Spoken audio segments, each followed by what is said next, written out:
challenges that we with confidence, and we are going to hear panel's members' experiences from their careers. So for this, we have Dr. KVS Hari from India Institute of Science and from IEEE.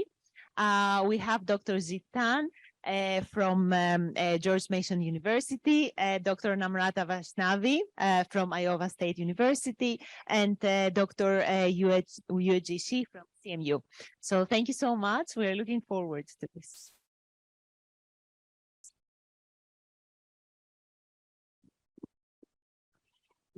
All right, so I'm Tian from George Mason University. So I'm going to be moderating the session. So I guess so the session is about navigating challenges in with confidence experiences in signal processing field. So we have several panelists who are very successful in the signal processing field. So we're going to share experience and we'll welcome your questions. I guess I'll start having each panelist telling a little bit about yourself so that they know a little bit about our experience. And if you have some afterwards, you have some questions, and feel free to ask. I guess we'll start.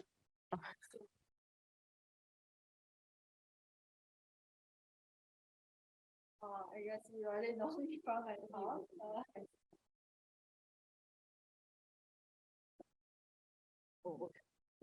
All right. So yeah. So my name is Uejishi. I'm from CMU.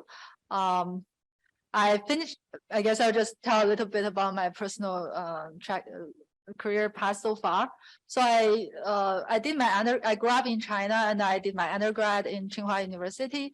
And after undergrad, came here for a PhD at Princeton.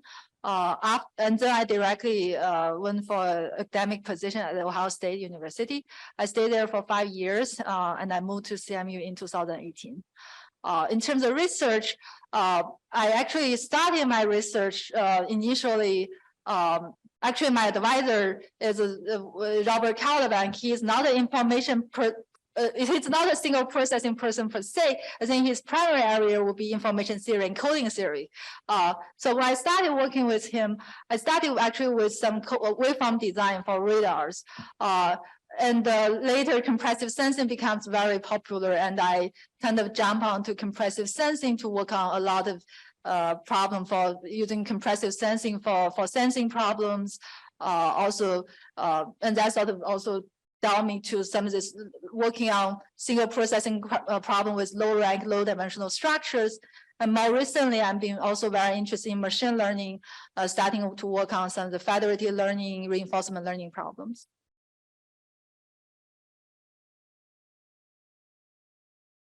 Hi, everyone. I'm Namrata Vaswani. I grew up in India. I graduated from IIT Delhi with a bachelor's, and then I came to the US, pursue my PhD at the University of Maryland, College Park. I finished in 2004, and since 2005, I've been a professor at Iowa State University. My research has been in the broad area of statistical signal processing and machine learning on one end, and imaging applications on the other. A lot of my recent work has been, or last decade or so, work has been in compressive sensing and low rank matrix recovery. And yeah, that's that. Hi, this is Tian. So I was born in China, so I got my bachelor's in the University of Science and Technology of China. Then I came to the States. I got my degree in George Mason University in 2000. Then I went to Michigan Tech for 11 years. And afterwards, I have 3 years at the National Science Foundation as a program director. After that, I returned to George Mason, my alma mater, as a professor. So most of my research is on estimation detection, signal processing. I look at signal processing for wireless communications and also for in machine learning. So that's been over 20 years in SP. Okay, hello everyone. I did not know that I was a panelist until a few minutes back. So anyway, my name is Hari. I graduated from Usmania University, Hyderabad. Then I did my master's at IIT Delhi, and then I did my PhD at UC San Diego. Started my work, research work in array signal processing. And over the years, the students have defined my research problems because they sort of come up with some new ideas. I give them the freedom to select a set of problems, and then we work together. So I continuously learn along with my students. So I have worked on compressed sensing. I work on applying these techniques, including deep learning, because without deep learning, students don't want to do any projects or any activity with faculty members nowadays. So I've also started learning, and we are applying these tools for communication, radar, joint radar communication systems, and also for healthcare applications. All right, so anybody have a question that you want to ask? Take the chance, because we have a really short session. So if there's something in your mind, and we have people who may be able to help. Any questions from the audience? Just stand up and ask.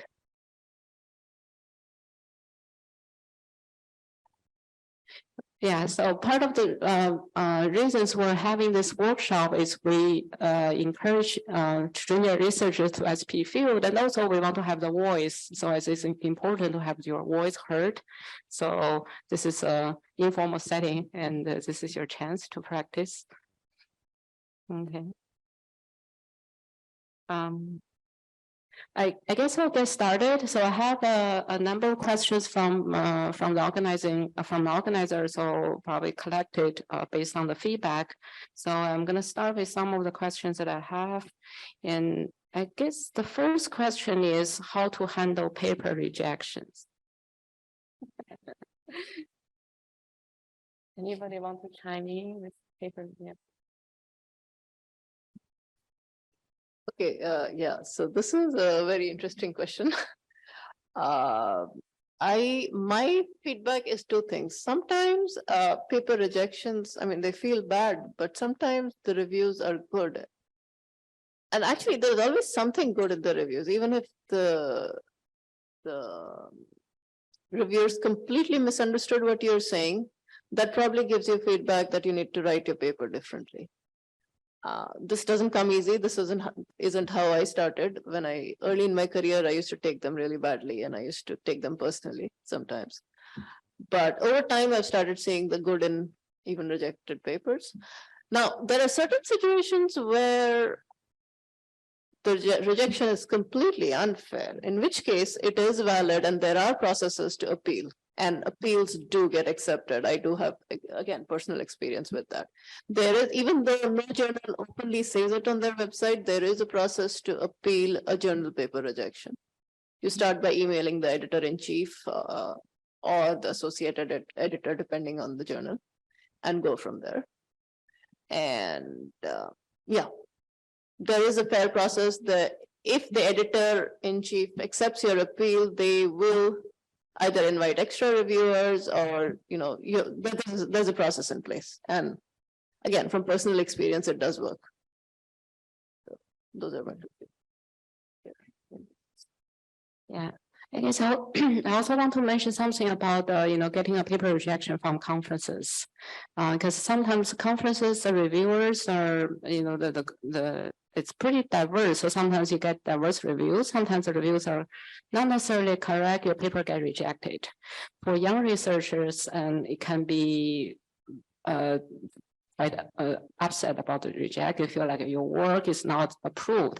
Actually, don't think that way. You see, actually, senior advisors, they're getting cool about paper rejection, especially conference paper rejections.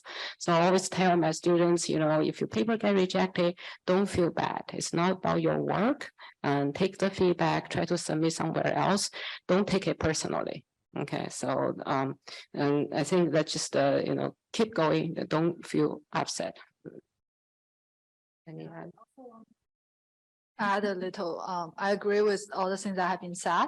One thing I want to mention is even the paper is rejected, but don't stop promoting your work, right? There's also other ways that you can put your work out there to get people see, even though it's not going to be maybe presented at this one conference, but you can maybe present this as a workshop, doing a poster presentation, or even put your code on GitHub, right? There's many different ways you can disseminate your work and let your work being seen by other people. In machine learning, there's tons of papers that we know that are not accepted by any of the major conferences, but are highly cited just by their archive preprint, right? Because people all know this is rejected paper, but it turns out to be widely used and followed by the community. And that's probably a better proof of the value of the paper than just acceptance. All right, so any questions? So maybe the room is warm now, so any questions from the audience? How did they take it? And anybody wants to share your experience about getting paper rejected, how you react?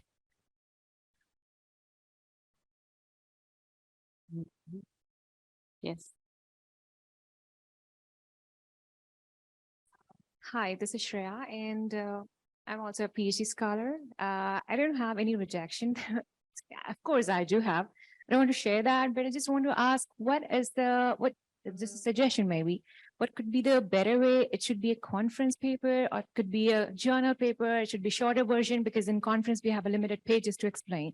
So what can be a good way to promote your work, or, provide other information into the broader way or the shorter way?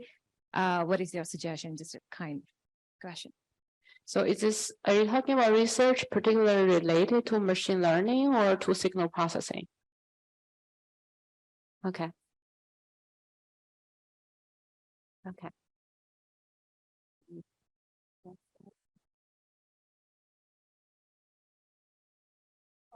I don't know about the specific field, and I don't necessarily take these strategies myself, but I know a lot of people now have Twitter accounts, for example. You can certainly try to advocate your work in those public venues, and maintain a good homepage of yourself, right? This is a place that you own, and you can try to come up with very nice visuals to explain your research. Yeah.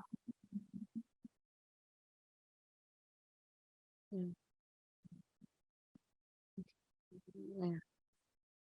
All right, so I guess I'll move on to the next question.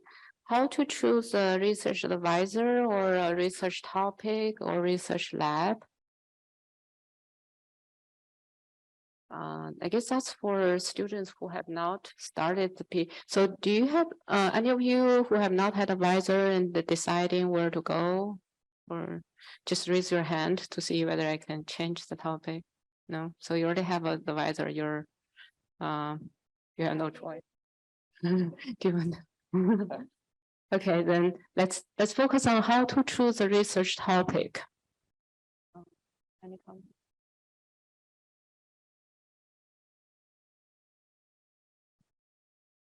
No good answers. Oftentimes you start with doing something and it leads to something else. Or your advisor suggests a broad area. I don't think, at least for my students, or if I remember correctly for my own PhD, I don't think we first decided the title and then did the work. We just kept doing some work and eventually it morphed into a PhD thesis. And that's kind of how it's happened for most of my students also. So.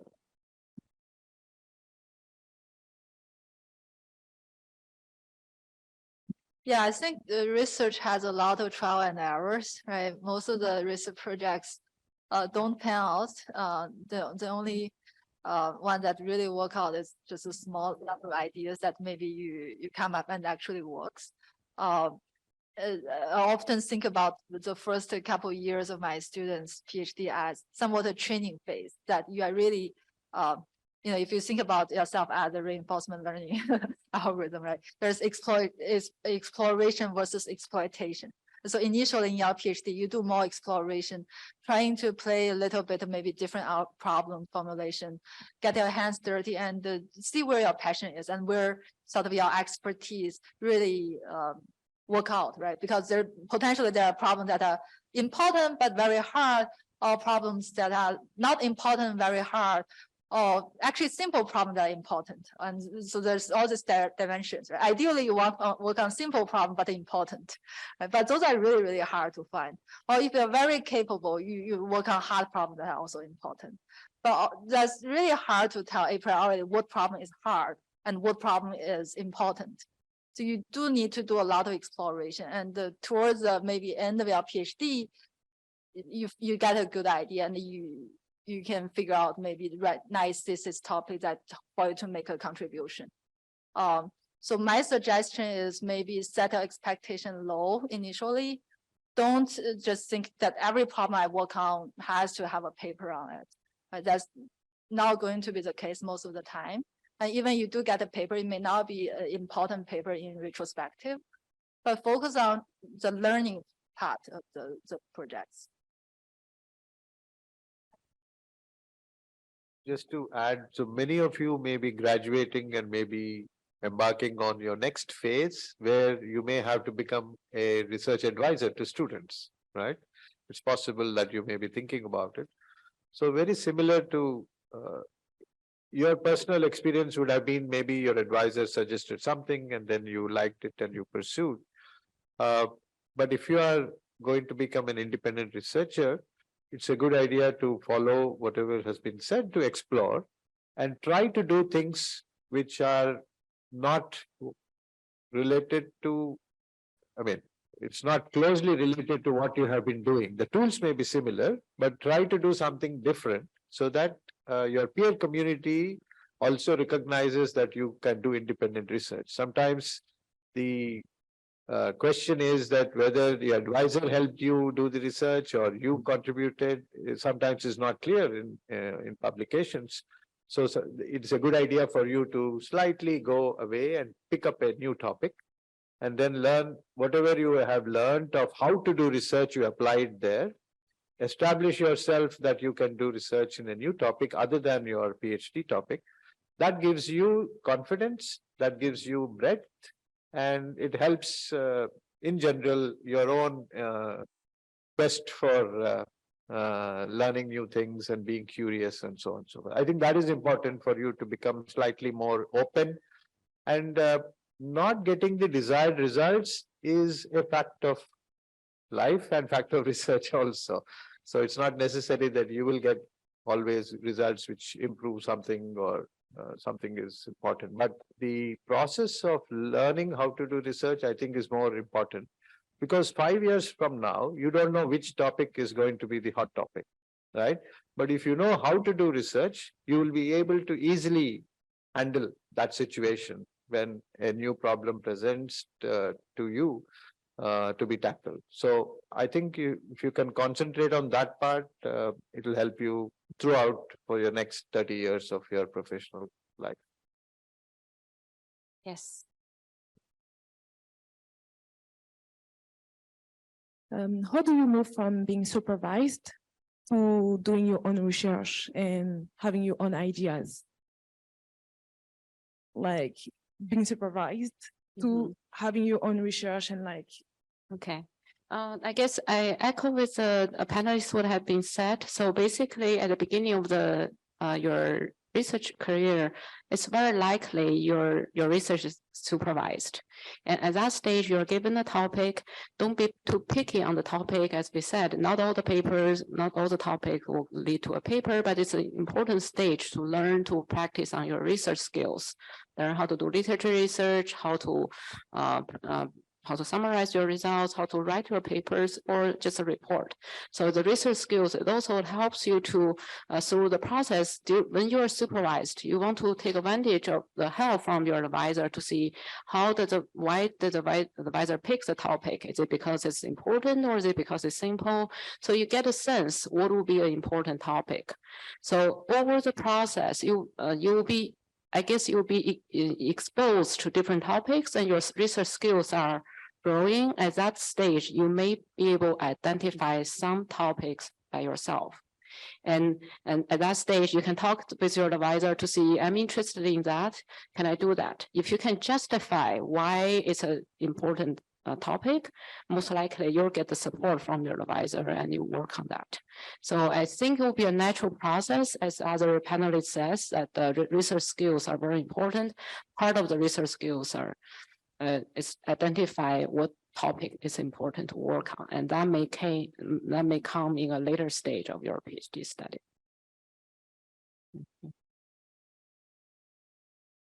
And yeah, yes. Hi, so there's a lot of, so first, thank you very much for previous experiences sharing. And so previously, one of you mentioned that we can try some topics that is not in the main line of our PhD research that we can explore around. But on the other hand, probably in some circumstances, the supervisor supported us by some fundings, and which is related to a very constrained topic. And in this case, if we want to do something relevant but not that relevant, how can we get support from our supervisors and convince he or she to do this exploration? I hope I guess I will start, like the other Chinese. So at the beginning, as I said, we all said at the beginning, don't be too picky on the topic you're working on. Even on the, the supervisor has a project you need to work on, and even it's not very interesting for you at this point, but take it as a chance to practice your research skills. Hopefully through this project, you'll get a whole a spectrum of from literature research to executing research results to writing reports or paper. I think those are important research skills to be developed, and that can be based on the research projects that you're assigned to. Along the process, you accumulate certain research skills that are, research knowledge that is related to this project. So if you're developing research topics, it's likely that grows out of the research knowledge that you have. So hopefully something related to the project that the advisor is working on. Nowadays, coming from my point of view, there are many advisors always want to do some basic research, and even if you're they always want to balance. So you may want to convince the advisor this is the next project for the advisor to go for the next funding opportunities. So, and I guess it wouldn't be too far away from what you're currently working on, because that's where you develop your research knowledge. So I think that hopefully that's a smooth transition. Just don't be too picky at the beginning. Yeah. Anybody else? So another thing, and this is for before you pick your advisor, generally speaking, if you pick advisors, so there are researchers who are primarily funded by, say, in the United States, I'll speak in the US context, where depends on the funding agency. If your advisor is primarily funded by the US National Science Foundation, then the research can be much more open-ended, and they're much more, whereas if it's certain kinds of defense funding is where their funding comes from, then you are kind of restricted to do what the grant or industry funding then it requires you to do. So maybe it's something to look at when you're trying to decide your PhD advisor. Another alternative is to pick a co-advisor who is NSF funded and or working in the area you want to work in, and a lot of people are happy to collaborate. Yeah, but it's a not an easy answer.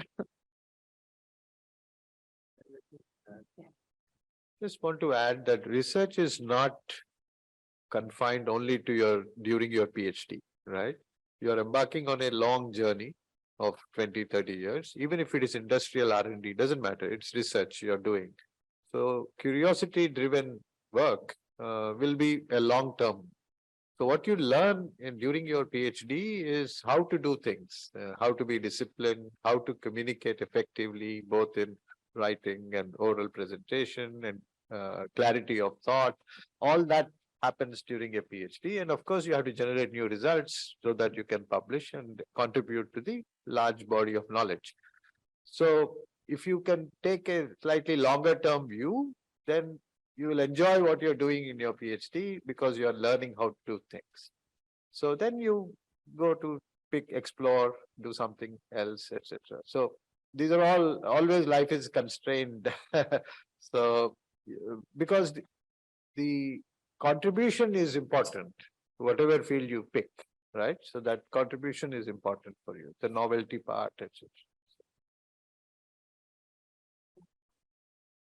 Yeah, I guess one thing I can add, just my personal experience, my undergraduate, I was studying control theory. So when I was young and clueless, I thought I have to do research in control theory. So I was looking for people working on control, but that's the time that in the US, nobody's working on control. So I ended up working on array processing, which I had no clue. I didn't know how important it is, but turned out to be very fruitful. So sometimes when we are young, we don't have the experience.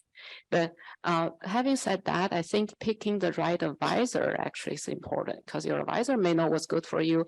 But at least when I was young, I didn't know what's good for me. So I think that's also something to keep in mind. Yeah. I'd like to add something. Yes.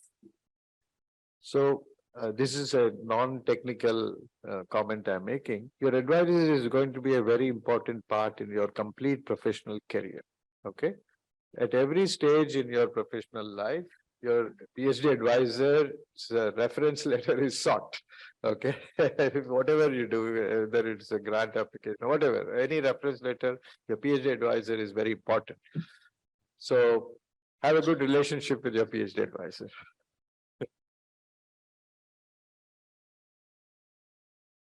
Actually, Hari, that's not always correct. That's very university specific. And Okay.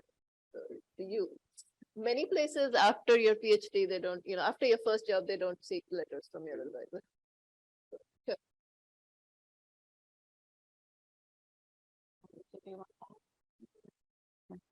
Any other questions?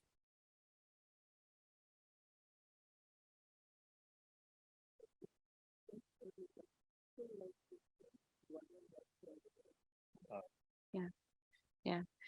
Yes. Mhm. I guess when it comes to like having those maybe not so conventional ideas that you want to explore, do you often look at requests for proposals to see if it could fit somewhere that people are already thinking about, or do you like take a different path to explore how you could get that funded and explore that, I guess?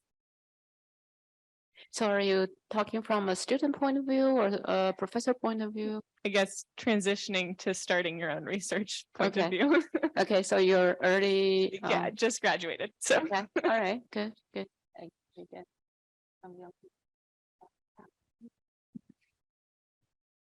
So, yeah, I guess when you first start your own group, you want to work on some new set of problems that also help you to distinguish yourself with a former advisor.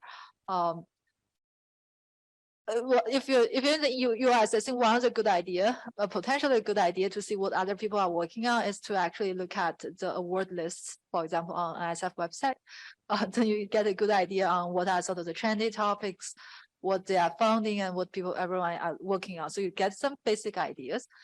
And not to say you are going to work on the same problems, but that may give you some idea. And maybe you want to work on similar problem. Maybe you want to actually avoid those problems. But that at least give you some sort of the intuition, right? Something to start with. And of course, I think initially you do still work on something related to your previous research. Personally, I don't advise people to completely abandon their track record and start something afresh. That's maybe very risky. But sort of continue on what you are already working on, and then maybe trying to bring in new things and new ingredients might be a good idea. So maybe you have working on one area, and now you want to bridge this. Maybe you're working on in some machine learning application, and maybe you want to bring in maybe fairness or some other aspects. So it's still leveraging your expertise, but bringing a new set of constraints, a new set of considerations might be a good initial point. Yeah.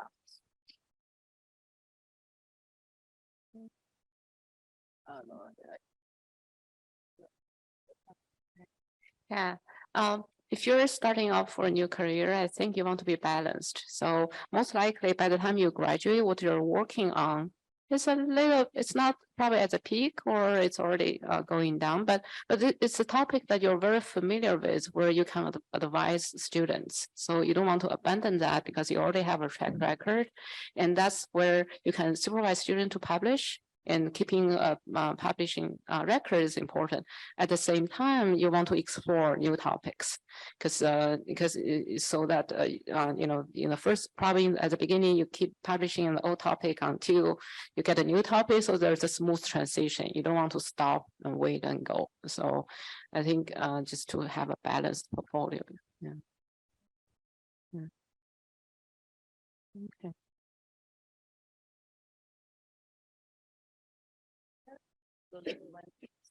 Because I guess when you start off, you can have 2 or 3 PhD students. So would a good strategy be to have one student that works, you know, on a more risky topic, and then the other 2 that are a little bit in safer topics, or how would you do that?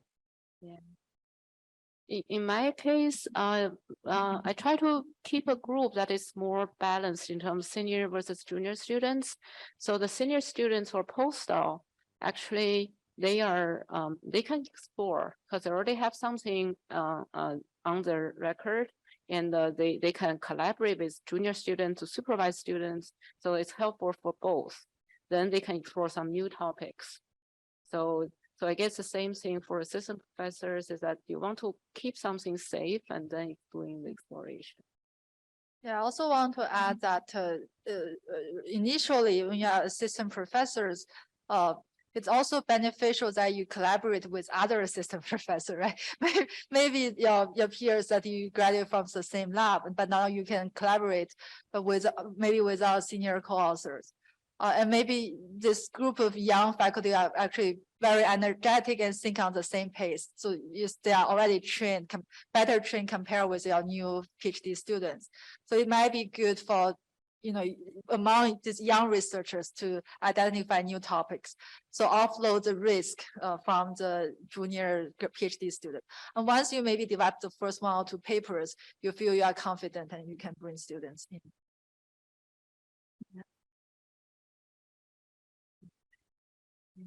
Any questions? I guess I still have several questions on the list, and also I guess suggest we may also break up and just if you want to feel more comfortable talking in person, we'll be available if you want to ask some questions. So what do you prefer? Like let me I guess before we break out, who has a question that we want to have all the panelists here and have a discussion? Last chance for questions. All right. You don't need to talk, just raise your hand. You prefer that we break out into small, so we just do more informally. We'll be here and you can talk. Who prefer that? No? Who prefer to have a break now?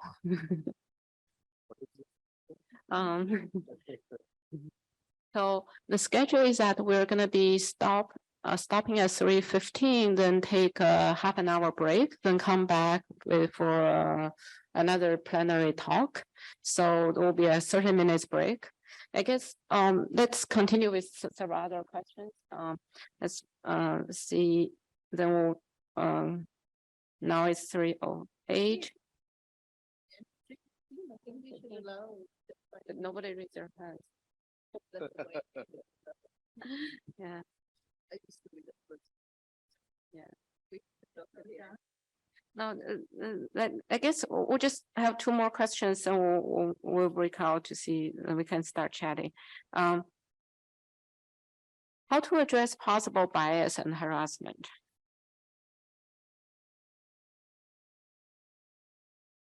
Or is this a question that you are interested in? Anybody will raise hand?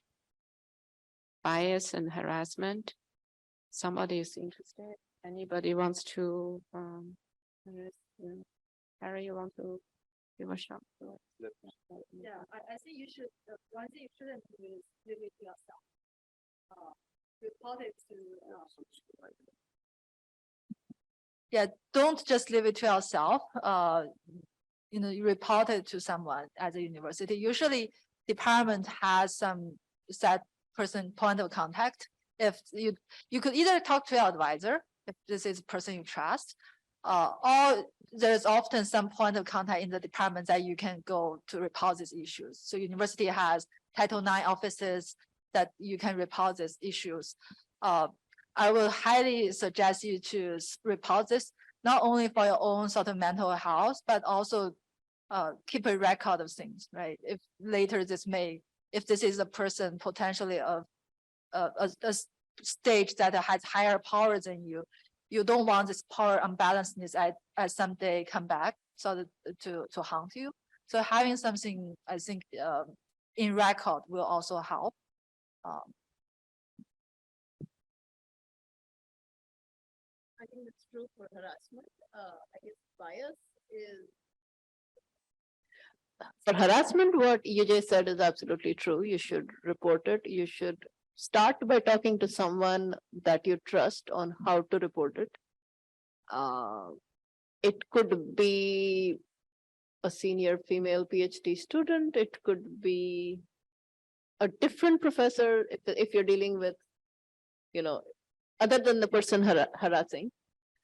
As far as bias, it's a very difficult situation. How do you even define bias? And I think at some level, each person is biased. The probability of the bias being zero is very low. So yeah, I don't have good answers on how to deal with bias. We've all dealt with it unknowingly, and I'm sure we've all been biased in a different way. So that's a whole different discussion. So bias is often unconscious. So oftentimes the person who you feel is biased and he or she may not even aware. So I think communication is important. I had a department chair who's excellent, and he went through an SF training session on bias. He came back and coming to us, say, I didn't know, I thought it was fair, but now I realize I had unconscious biasness. So I think just, I think in academia, many people are open-minded, just speak out and try to tell people how you feel. So you don't expect people to understand you if you don't speak out. So the same thing, if you don't ask questions, we cannot answer, right? So tell people how you feel. Okay.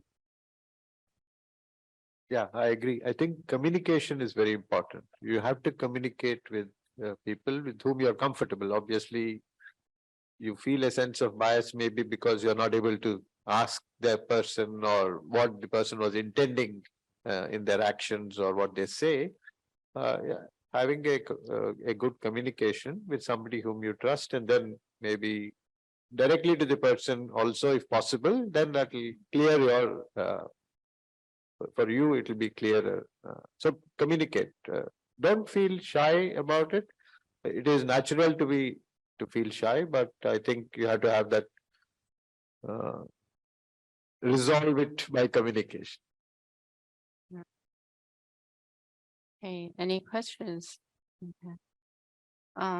Maybe you can share some experience of interdisciplinary research in the field of signal processing.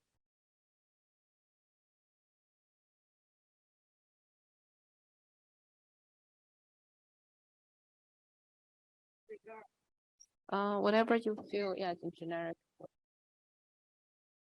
How to branch out to different topics or working with people in other fields. Yeah, I guess I had some experience working on sort of interdisciplinary topics.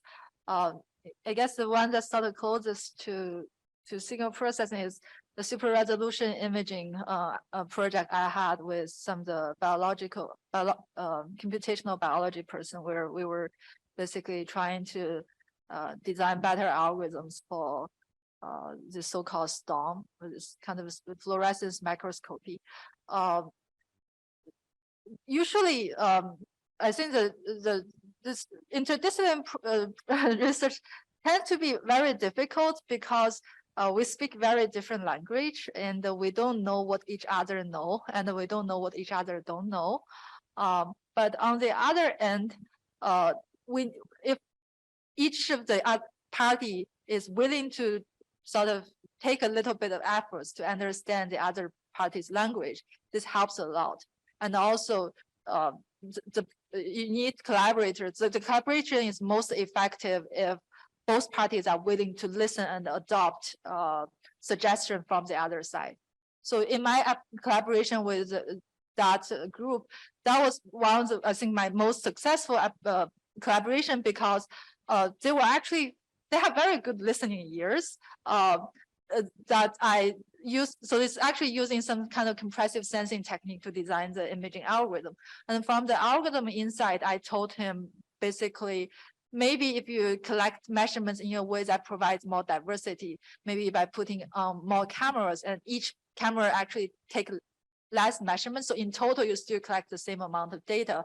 But if you design your camera system in such a way, you can actually get better resolution images.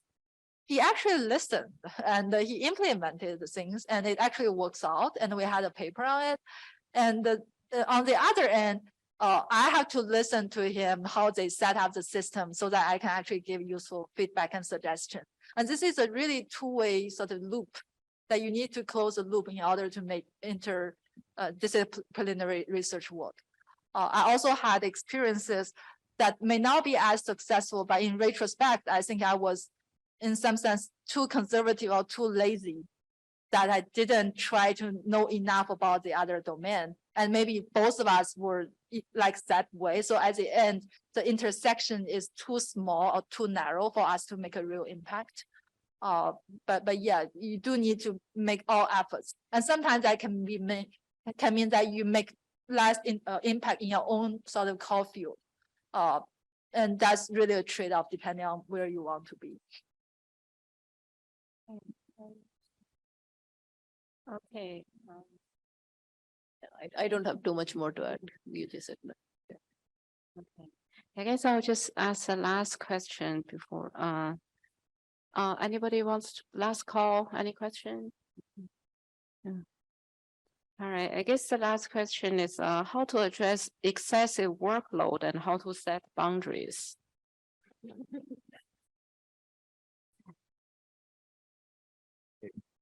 You have to be elastic. I think it's a personal choice, and it depends upon at what stage you are handling that situation. So it's a good idea to not go to a break point where everything collapses. So understand your time resources and your ability to pursue it. So be slightly more open. If it does not work out, it's okay. Okay, so don't be hard on yourself that the whole world will collapse if you are not able to do something. So I think you should, this is a bit difficult to teach. You have to experience it, and you'll have to, sometimes you will make some, you'll stick to something and then you'll hit a dead end, and then you will again go back and be more flexible next time. So it's a learning process. Yeah, I think you need to learn to say no to a lot of things. A lot of the times we are measured by the maximum, right? If you do many different things, you are measured by the best that you achieve, right? The maximum of the signal, but not necessarily how many bins you have covered. I think there is some maybe literature or research suggested that women tend to actually say more yes than men. And often women tend to work on a lot of the maybe errands kind of things for the departments to do services, committee works that are often go unnoticed or unvalued at the end of the day. And we need to understand it's good to do some so that for the benefit of the good, so that the good for the entire community, but you also need to know when to say no at some point, especially when you grow your career. All of a sudden you realize you have too many on your plate that you can't even finish, and it's probably not a very healthy trend. So I would suggest that try to prioritize and only say yes to things that are important, that sort of add value, and try to sort of, say more no's to the rest.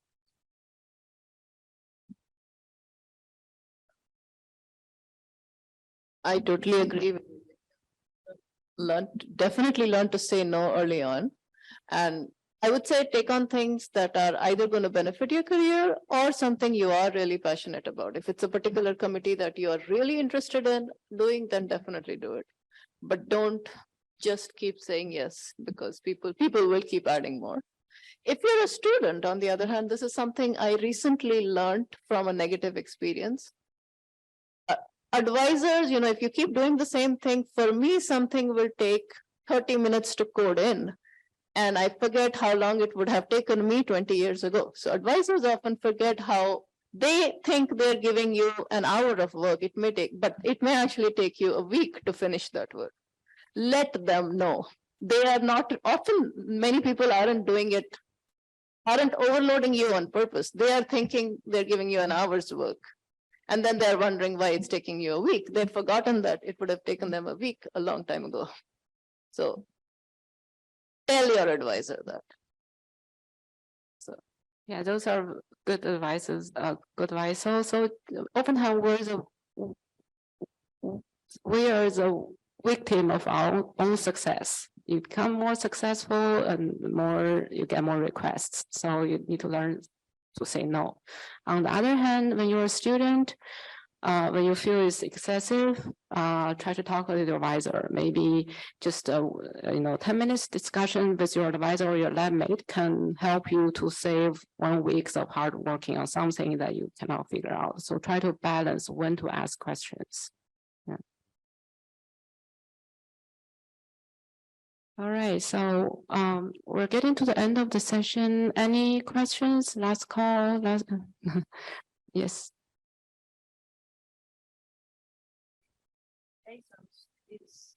It's good for a junior faculty to have a mentor, and instead of directly saying no to your chair, for example, you can ask the mentor to intervene, and the mentor would maybe do it on your behalf with a better way. Yeah, that's very good. That's very true. I would say a mentor is also very good when you want to complain about things.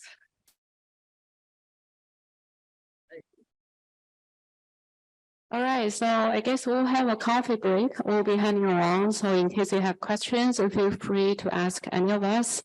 So we'll come back 3:45, right? Okay. All right.